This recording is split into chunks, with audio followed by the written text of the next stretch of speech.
Main important points है जो आपको फोकस करनी है 7 दिनों में। सबसे पहले तो जो तैयारी करनी है, उसके साथ इंपोर्टेंट एरियाज क्या है उनको देखना है। सारे इंपोर्टेंट एरियाज हर टॉपिक के आपको मैं आज बताऊंगा कौन कौन से इंपोर्टेंट एरियाज हैं और उनकी तैयारी किस तरह करनी चाहिए। देन टाइम मैनेजमेंट किस तरह किया जाता है, टाइम मैनेजमेंट के लिए प्रैक्टिस किस तरह करनी चाहिए। आज के वीडियो में ये भी आपको बताएंगे कंप्लीट से अपने ब्रेन को किस तरह फ्रेश रखना है। ये सारी चीजें इस वीडियो में आपके साथ शेयर जरूर करेंगे।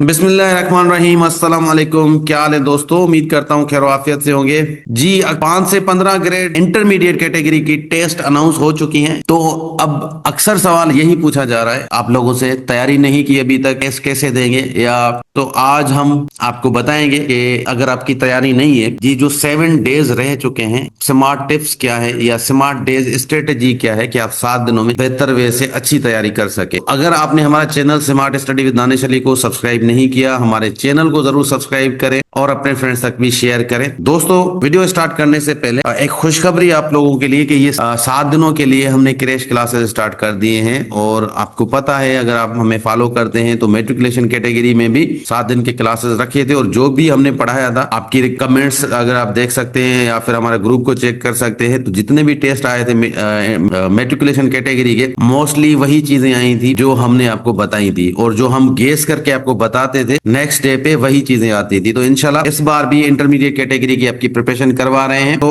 अगर आप ये क्लासेस ज्वाइन करना चाहते हैं, हमारे इस व्हाट्सएप नंबर पे कांटेक्ट कर सकते हैं। उसके साथ इंपोर्टेंट एरियाज क्या है उनको देखना है। सारे इंपोर्टेंट एरियाज हर टॉपिक के आपको मैं आज बताऊंगा कि कौन कौन से इंपोर्टेंट एरियाज हैं और उनकी तैयारी किस तरह करनी चाहिए। देन टाइम मैनेजमेंट किस तरह किया जाता है, टाइम मैनेजमेंट के लिए प्रैक्टिस किस तरह करनी चाहिए। आज के वीडियो में ये भी आपको बताएंगे कंप्लीट से अपने ब्रेन को किस तरह फ्रेश रखना है। ये सारी चीजें इस वीडियो में के साथ शेयर जरूर करेंगे। दूसरी चीज, आप लोग बार बार पूछ रहे हैं कि ये अगर हमारी तैयारी नहीं है, एक लफ्ज भी नहीं पढ़ा, कुछ भी नहीं पढ़ा, तो क्या हम टेस्ट देने जाएं या ना, क्या हम टेस्ट देने जाएं या ना जाएं, या फिर के टेस्ट कैसे दें। अगर आपने जीरो तैयारी की है, आपने 1500 भरे हैं, तो मेरी यही सलाह होगी कि आप जाएं टेस्ट दें। अगर तैयारी नहीं भी हुई तो बहुत सारी चीजें आप सीख आएंगे टेस्ट देने से। आपको एक्सपीरियंस हो जाएगा, आपको प्रैक्टिस हो जाएगी। आप मेरी यही आपके एडवाइस होगी कि आपको टेस्ट देना चाहिए। अब ये 7 दिन रह चुके हैं, तो इनमें सबसे पहले आपने क्या करना है, जो भी प्रिपरेशन किए करें वो आपको एमसीक्यूज पर ही फोकस करना चाहिए, ठीक है। अब एमसीक्यूज में किस तरह करेंगे, सबसे पहले तो जो भी इंपॉर्टेंट एरियाज हैं, जैसे मैंने लास्ट वीडियो में आपको बताया था कौन सी वेबसाइट या बुक से आपको पढ़ना चाहिए, और मोस्टली वो एमसीक्यूज बेस्ड ही है। दूसरा,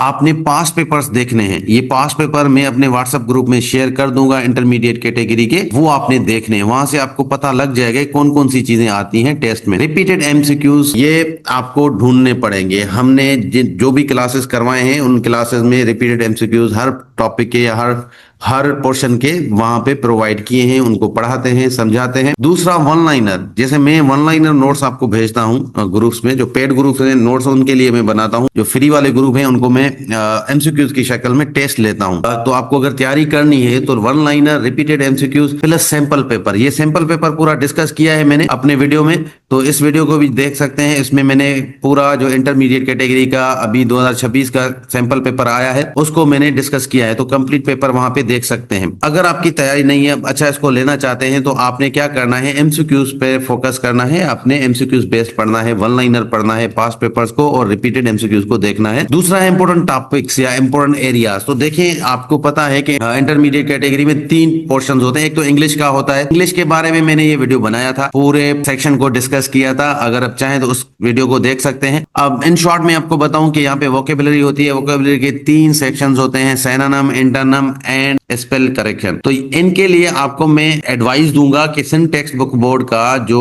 मैट्रिकुलेशन और 9th के क्लास है, उनमें जितनी भी वोकेब यूज होती है, मोस्टली आपकी रीडिंग कम्प्रीहेंशन भी वहां से आता है। और अगर आपको वो वोकेब आएगी तो रीडिंग कम्प्रीहेंशन भी आप आराम से कर लेंगे, समझ आ जाएगा। अगर पैसे समझ आता है तो अपने सवाल भी आराम से दे देने हैं। तो यहाँ पे वोकेब वहां से आप कर लें। अब 7 दिन है, 7 दिनों में जितना पढ़ सके, रटा ना लगाए, पढ़ते जाए 3-4 बार, तो आप 7 दिनों में पढ़ सकते हैं पूरी वोकेब। तो ये कि आपको चीजें याद हो जाएंगी। प्रपोजिशन के लिए रूल्स पढ़ना है, एरर डिटेक्शन के लिए आपने पार्ट्स ऑफ स्पीच पढ़ना है, सेंटेंस स्ट्रक्चर के लिए आपने टेंसेस को सही से पढ़ना है, एक्टिव पैसिव करनी है, डायरेक्ट इनडायरेक्ट करनी है। इन तीनों पोर्शंस के लिए मैं आपको रेकमेंड करूंगा कि इंग्लिश का बुक है 9th मैट्रिक और 8th क्लास का, उनकी जो एक्सरसाइजेज हैं वो आपने सॉल्व करनी है, ग्रामर की एक्सरसाइज, वहां से आपको अच्छे से तैयारी हो जाएगी इस पोर्शन की।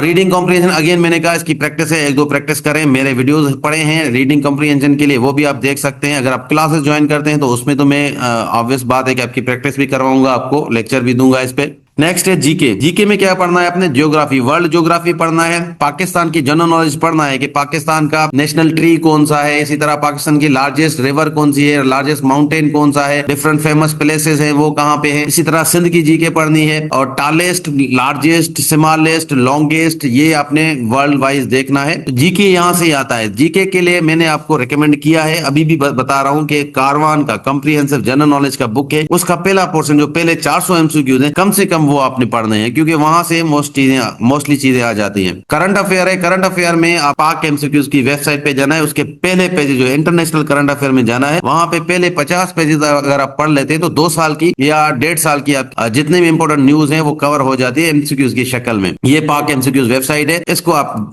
जाके जरूर चेक करें। दूसरा, पाकिस्तान से जो करंट अफेयर आता है, मोस्टली पाकिस्तान की कैबिनेट, पाकिस्तान के मिनिस्टर जो हैं, पाकिस्तान और सिंध के मिनिस्टर, सिंध की कैबिनेट, इसके साथ गवर्नर जितने भी हैं, चीफ मिनिस्टर जितने भी हैं, चीफ जस्टिस कौन है, आर्मी चीफ के बारे में, फोर्स के हेड्स जो हैं उनके बारे में, जितने भी हेड्स हैं मेन मेन डिपार्टमेंट के, उनके बारे में आपको पता होना चाहिए। करंट अफेयर में ये चीजें आ जाती हैं। साइंस में आपने क्या करना है, डिफरेंट टर्म्स के डिफरेंसेस होते हैं, जैसे फोटोसिंथेसिस वर्सेस रेस्पिरेशन के बीच में क्या फर्क है, स्पीड वेलोसिटी के बीच में क्या फर्क है, इसी तरह फार्मूले और यूनिट आपने याद करने हैं, साइंटिस्ट और डिस्कवरीज करनी है, एब्रीवेशंस करनी है, यहाँ से सवाल आते हैं। दूसरा, आपको अगेन मैं कहूंगा कारवान का कॉम्प्रिहेंसिव जनरल नॉलेज है, उसका जो एवरीडे साइंस वाला पोर्शन है, पहला जो पोर्शन है जिसमें सिर्फ एवरीडे साइंस है, वो ही आपने करना है, वहां से एमसीक्यूज आते हैं, तो फिर आपकी तैयारी अच्छी हो जाएगी 7 दिनों में। मैथमेटिक्स में आपने क्या करना है, यहाँ पे परसेंटेज है, फ्रैक्शन है, decimal, ratio, algebra, sets, logarithm, trigonometry, geometry, profit loss के प्रॉब्लम आते हैं, रेडिकल एक्सपोनेंट्स के सवाल आते हैं। आपको बेसिक मैथ आनी चाहिए, इसके बारे में भी मैथमेटिक्स की कंप्लीट डिटेल के लिए ये वीडियो मैंने ऑलरेडी अपलोड किया है, इस वीडियो को जरूर देखना क्योंकि मैंने पूरी डिटेल के साथ मैथमेटिक्स पोर्शन को डिस्कस किया है इस वीडियो में। ये इंपॉर्टेंट एरियाज है, इन एरियाज को आपने देखना है। अगर आप 7 दिन में तैयारी करना चाहते हैं तो ये एरियाज में को आपने जरूर टच करना है। को स्मार्ट गेसिंग आना चाहिए। अब किस तरह आप स्मार्ट गेसिंग करेंगे, तो क्वेश्चन जब आपके पास आता है पेपर तो डिफरेंट ऑप्शंस होते हैं। अब उस डिफरेंट ऑप्शंस को आपने क्या करना है कि जो एक्सट्रीम ऑप्शंस होते हैं वो हमेशा गलत होते हैं। एक्सट्रीम ऑप्शंस क्या होते हैं, जैसे नन ऑफ द अबोव, फिर कभी कभी आ जाता है कि ऑलवेज, नेवर, कंप्लीटली, एग्जैक्टली, इस तरह के ऑप्शंस में आ जाते हैं। तो आपको याद रखना है एक्सट्रीम ऑप्शंस हमेशा गलत होते हैं। या फिर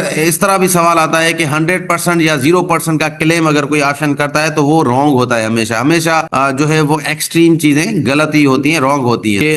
फॉर एग्जाम्पल यहाँ पे देखें, which statement is correct, plants always grow in sunlight, plants usually grow in sunlight. तो यहाँ पे देखें ऑलवेज आ गया, ये एक्सट्रीम का ऑप्शन है, तो यहाँ पे यूजुअली मोस्टली जो है वो करेक्ट होता है। जो सेफ ऑप्शन होता है वो हमेशा करेक्ट होता है। इसके साथ एक और चीज, ऑल ऑफ द अबोव जब भी आता है मोस्ट केसेस में ये हमेशा सही आता है, तो correct option all of the above अक्सर केसेस में आता है। एंड सिमिलर ऑप्शन जब भी हो, जो भी सिमिलर ऑप्शंस होते हैं एक दूसरे के सेम होते हैं, जिनमें मीनिंग सेम आ जाती है, तो उनमें उन दोनों में से कोई ना कोई एक हमेशा करेक्ट होता है। तो ये भी आपने याद रखना है कि अगर सिमिलर ऑप्शन आते हैं तो उसमें एक ऑप्शन जरूर करेक्ट होगा। तो अगर आपको नहीं आता तो आपको गेस करना है। एक चीज हमेशा मैं कहता हूं, अगर जो चीज आपको आ रही है वो एग्जाम में परफेक्ट वे से करें, जो चीज नहीं आ रही, जो सवाल नहीं आ रहा, तो उसको स्मार्टली जो है गेस करना है। तो स्मार्ट गेस करने के ये तरीके हैं, इस तरह आप कर सकते हैं। नेक्स्ट है टाइम मैनेजमेंट करना। अब टाइम मैनेजमेंट में सिंपल वर्ड्स में बताऊं कि आपको कम से कम 2 या 3 रीडिंग्स देनी होती है पेपर को। तो आपने क्या करना है, एक एमसीक्यूज पे आपने 30 से 40 जो है सेकंड्स हैं वो देना है, इससे ज्यादा टाइम नहीं देना। बहुत ज्यादा डिफिकल्ट है, आपको लगता है कि इसमें टाइम लगेगा, उसको आपने स्किप करना है। जब टेस्ट आप सॉल्व कर ले उसके एंड में आपने फिर आके वापस से उस डिफिकल्ट सवाल को कर देना है। तो इस तरह आपका टाइम मैनेज होता है। आप जब भी टेस्ट में जाएं तो आपके पास वॉच होनी चाहिए, क्योंकि उसमें आपको पता लगता है कि टाइम कितना रह गया है या कितना टाइम हुआ है, आपने किस पोर्शन में कितना टाइम स्पेंड किया है। तो ये जरूरी होता है, इससे प्रेशर आप पे नहीं बनता। और जब आप अच्छे से टाइम मैनेज करते हैं तो आपका कॉन्फिडेंस लेवल भी हाई होता है। जब आप 7 दिनों की तैयारी करते हैं ना, उसमें आपको याद रखना चाहिए, आपको कोशिश करनी चाहिए कि न्यू टॉपिक्स ना पढ़े। न्यू टॉपिक्स समझने में आपको टाइम लगेगा, तो जो पहले पढ़ा हुआ है, जो जिस चीज का आपको नो हाउ है, उसको रिवाइज करें। तो न्यू टॉपिक को छेड़े ही ना,